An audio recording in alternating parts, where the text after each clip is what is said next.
Look at the screen. You see a flash of a perfect smile, a stunning outfit, a million views, and a cascade of emojis. That was the promise. A world of infinite connection, a stage for your creativity, a community that would see you and celebrate you. But look closer. Cut to the reality, the endless scroll in a dimly lit room, your face illuminated only by the harsh blue light of your phone. Your eyes are tired, your expression is drained, and a quiet hum of anxiety buzzes just beneath the surface. The scrolling never ends. The likes never feel like enough. The world gave you a tool for global connection, but somehow that tool became a psychological parasite, feeding on your focus, your self-esteem, and your sleep. What was designed to bring us together has begun to tear us apart from within.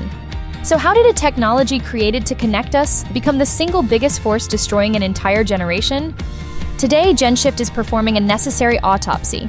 We're dissecting the very foundation of your digital life, not to judge you, but to expose the system, to reveal the architecture of addiction disguised as entertainment. This is the truth about how social media became a weapon against Gen Z. Hit that subscribe button now to join the conversation and start reclaiming your mind, your time, and your mental health.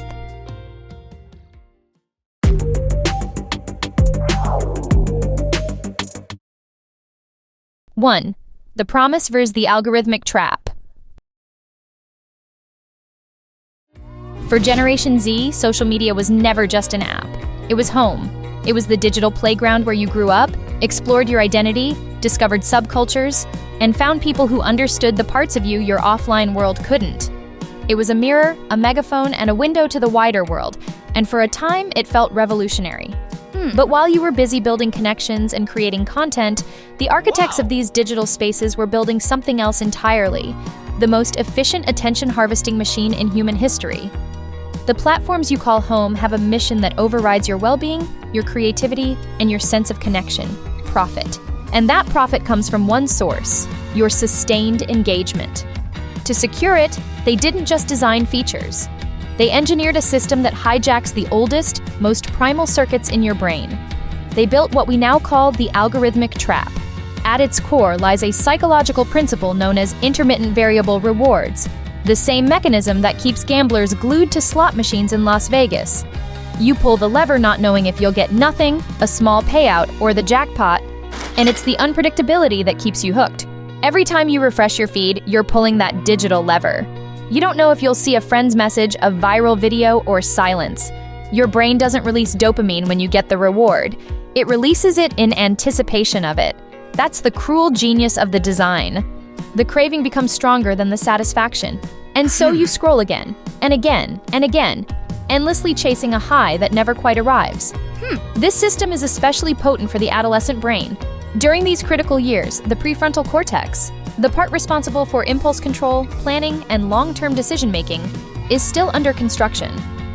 At the same time, the brain's reward centers are hypersensitive, primed to respond intensely to novelty and social feedback.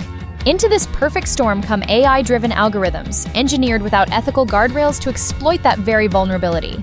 They study you, your desires, your insecurities, your triggers, and then deliver a personalized stream of content perfectly optimized to keep your dopamine system firing and your executive functions offline. The outcome isn't just a bad habit, it's a physiological dependency. Your attention span shortens, your capacity for deep focus erodes, your brain becomes rewired to crave constant, rapid-fire stimulation. You were never weak or undisciplined. You were a subject in the largest psychological experiment in history, an environment deliberately designed to make you an addict. 2. The identity crisis, the cost of a curated reality. The algorithmic trap keeps you coming back, but what happens to your sense of self when you're there?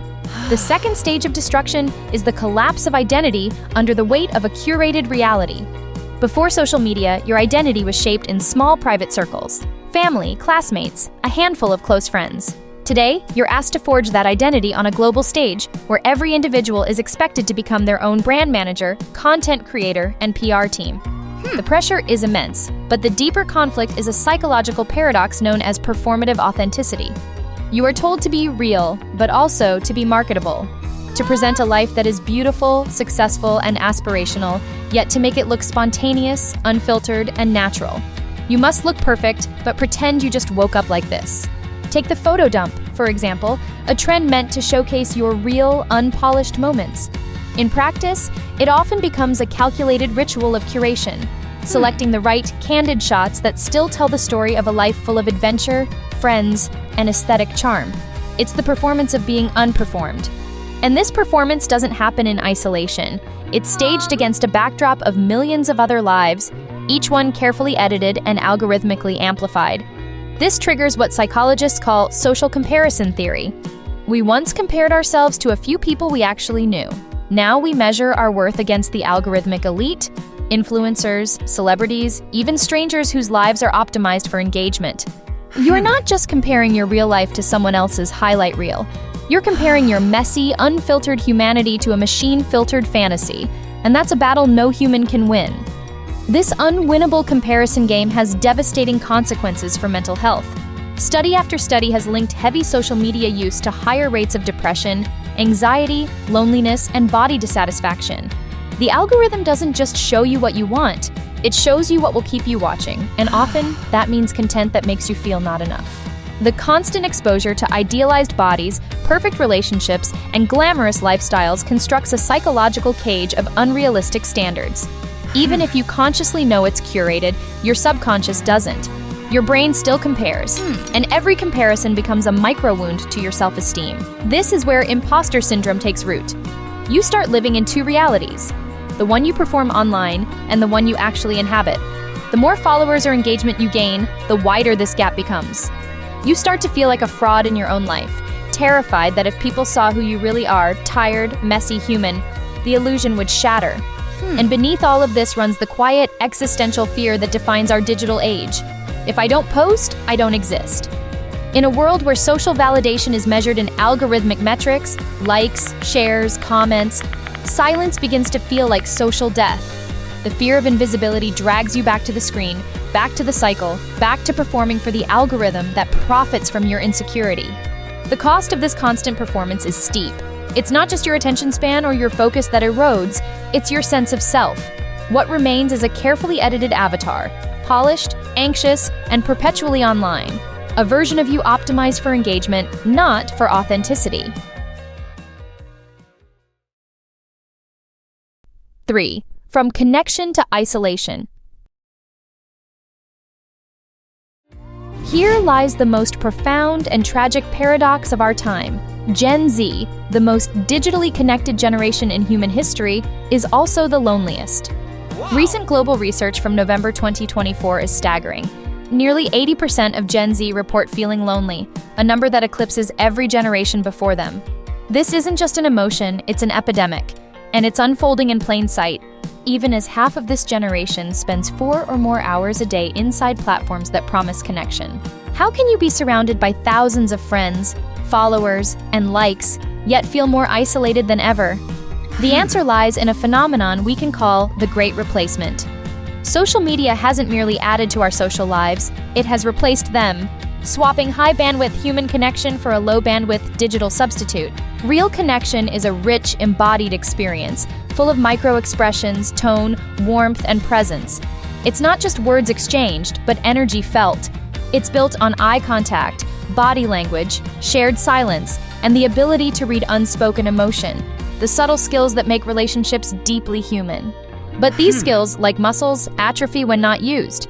In just 2 decades, the average daily time young adults spend in face-to-face interaction has fallen from 150 minutes to barely 40. That lost time hasn't vanished. It's been redirected to screens, to feeds, to DMs, to endless scrolls. Their communication is compressed into emojis, likes, comments, and story reactions. These gestures are easy, quick, frictionless, low risk, but they are social calories without nutrients.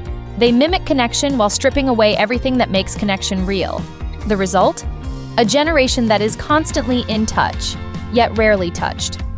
This steady diet of low-bandwidth interaction leads to the atrophy of real-world social skills. When you spend more time communicating through text and icons, your ability to navigate the complexities of in-person conversation can decline. It becomes harder to read nonverbal cues, to tolerate awkward silences, or to engage in the vulnerable, spontaneous back and forth that forges true bonds. As these skills weaken, real-life social situations can begin to feel more intimidating and anxiety-inducing. This creates a vicious feedback loop. Social anxiety drives you toward the perceived safety of online interaction, which further degrades your real-world social skills, which in turn increases your social anxiety. The platforms become a comfortable cage. You are more connected than ever, but you are connected in a way that fundamentally fails to meet the deep biological human need for authentic presence. The result is the defining ache of a generation, a crowd of millions feeling lonely together. 4. Reclaiming the self, the path to digital sanity.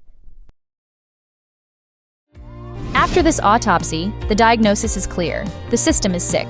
But a diagnosis is not a death sentence. It is the first step toward healing. The constant anxiety, the fractured identity, the pervasive loneliness, these are not signs of your personal failure. They are the predictable symptoms of a toxic digital environment. And a growing movement is rising from within Gen Z, not to destroy technology, but to reclaim it. This is the path to digital sanity. It begins with a philosophy, a rational act of self-preservation known as digital minimalism. Championed by thinkers like Cal Newport, digital minimalism is not about rejecting technology, but about using it with radical intention. It's a declaration that your time and attention are your most valuable assets, and they will no longer be handed over to algorithms that do not serve your deepest values. So the first practical step on this path is often a dopamine detox or a digital declutter. This involves taking a deliberate break for a day, a week, or even a month from the optional technologies that generate the most noise and anxiety in your life. The goal is not to punish yourself, but to allow your overstimulated dopamine receptors to reset. It's about creating space for your brain to remember what it feels like to be bored, to be present, to engage in deep thought without the pull of a notification. It's in this quiet space that you can begin to rediscover the joy of high-quality leisure, reading a book, learning a skill, or simply taking a long walk without your phone. Achieving digital sanity means fundamentally shifting your role from a passive consumer to a conscious architect of your digital life. It means curating your feeds not for what is trending, but for what genuinely enriches your life. It means deleting the apps that leave you feeling worse than when you opened them. It means using social media as a tool to organize real-world connections, not as a substitute for them.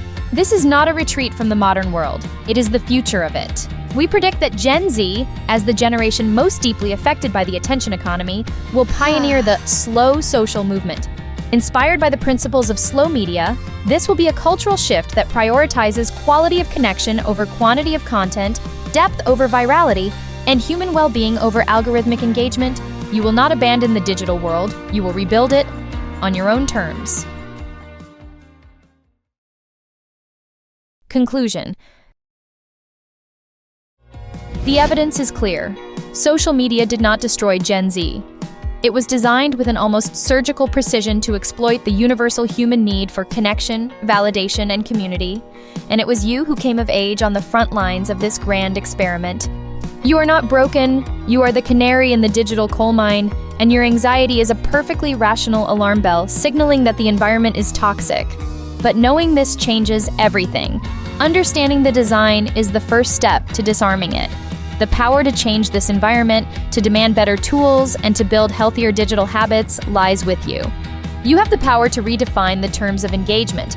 Your story of digital burnout and your journey toward recovery is a vital part of this collective movement.